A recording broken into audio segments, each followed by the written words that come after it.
Okay, we have lesson number 2 here in Unit 1.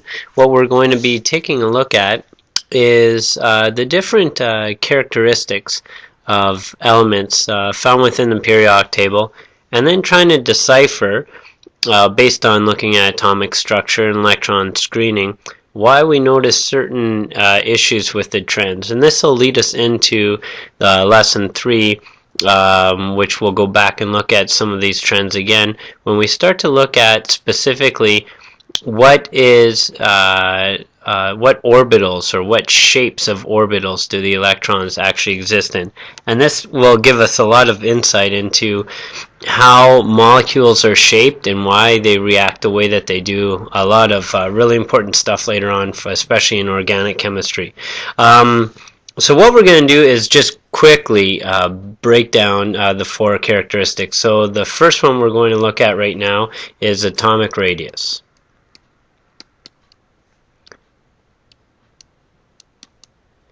Alright, in a nutshell, atomic radius is the distance between the nucleus and the outermost energy level that you'll find electrons in. So to do just a real simple diagram of what that might actually look like, we've got a nucleus here, and we'll set up a whole orbital the electrons might exist in. And so if we're going to actually take a look at what that will look like, the radius would be from the nucleus out to the outer energy level where we'll find some electrons in. I'll just put a couple in here just so that we see that. There we go. So this element right here would be beryllium, right? 4 electrons.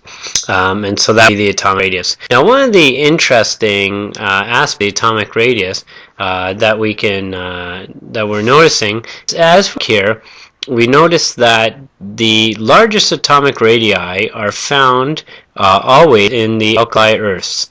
So they're always in the first row.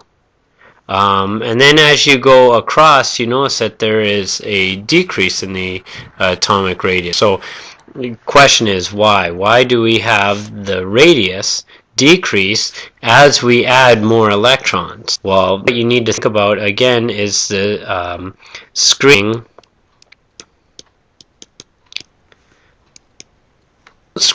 to proton ratio.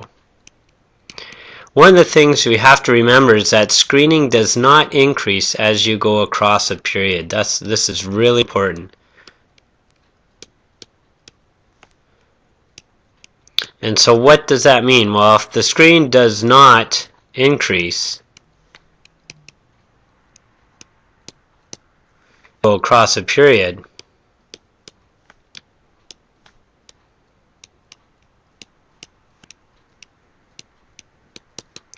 then what is increasing? Well, what is increasing is your net positive charge in the nucleus.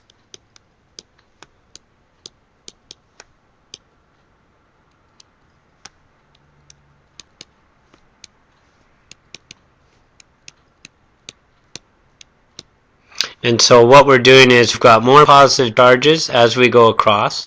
That, of course, will increase the attraction. So as we go across our periodic table, we're going to see a net increase in the force of attraction.